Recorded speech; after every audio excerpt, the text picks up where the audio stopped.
Hello everybody, welcome back to Silvereyes.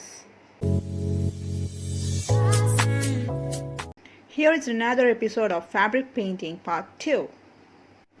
ഞാൻ ഇന്നിവിടെ fabric പെയിൻറ്റിൻ്റെ വിവിധ ഇനം ഷെയ്ഡുകളാണ് പരിചയപ്പെടുത്താൻ പോകുന്നത്. അതിനു മുമ്പ് എൻ്റെ ഫാബ്രിക് പെയിൻറ്റിംഗ് പാർട്ട് 1 കാണാത്തവർ അത് കണ്ട് തിരിച്ചു വരിക.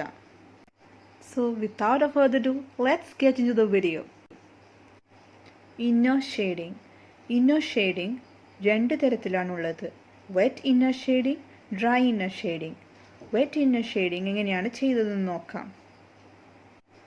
ആദ്യം ഒരു ഡിസൈൻ ട്രേസിംഗ് പേപ്പർ വെച്ചോ അല്ലാതെയോ പകർത്തിയെടുക്കുക. പിന്നീട് അതിന് ഔട്ട്ലൈൻ വരയ്ക്കുക. ഡിസൈനിൽ കളർ ഫില്ല് ചെയ്തതിനു ശേഷം ആ പെയിൻറ് ഉണങ്ങുന്നതിന് മുമ്പ് തന്നെ ബ്രഷ് ഉപയോഗിച്ച് അകത്തേക്ക് ലൈറ്റ് ഷെയ്ഡ് ചെയ്യുന്ന രീതിയാണ് വെറ്റ് ഇന്നർ ഷെയ്ഡിങ്.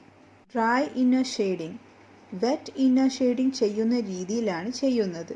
പക്ഷേ ഇതിൽ ഫില്ലിംഗ് ചെയ്തതിനു ശേഷം പെയിൻറ് ഉണങ്ങിയിട്ട് മാത്രമേ ഇന്നർ ഷെയ്ഡിങ് ചെയ്യുകയുള്ളൂ. Outer shading. ഔട്ടർ ഷെയ്ഡിങ് രണ്ട് തരത്തിലാണുള്ളത്. Wet outer shading, dry outer shading. Wet outer shading എന്താണെന്ന് നോക്കാം.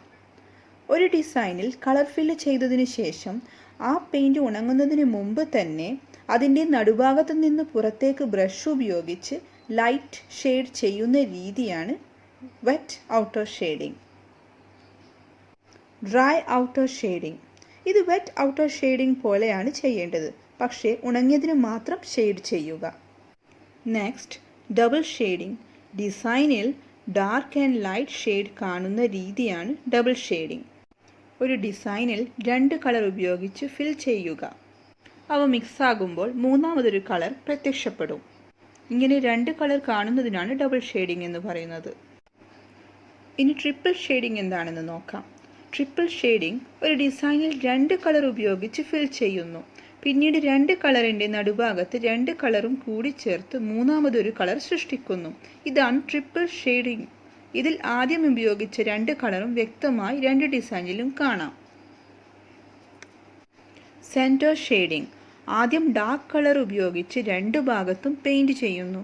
അതിനുശേഷം ലൈറ്റ് കളർ നടുഭാഗത്ത് കൊടുത്ത് മിക്സ് ചെയ്ത് സെൻറ്ററിൽ ലൈറ്റ് ഷെയ്ഡിംഗ് ചെയ്യുന്നു.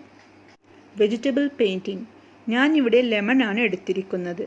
നിങ്ങൾക്ക് ഡിസൈനിന് യോജിച്ച പച്ചക്കറികൾ ഇഷ്ടമുള്ള ആകൃതിയിൽ മുറിച്ചെടുത്ത് അതിനുശേഷം ബ്രഷ് പെയിൻറ്റിൽ മുക്കി പച്ചക്കറികളുടെ മുകളിൽ നേർമയായി തേച്ചു കൊടുക്കുക.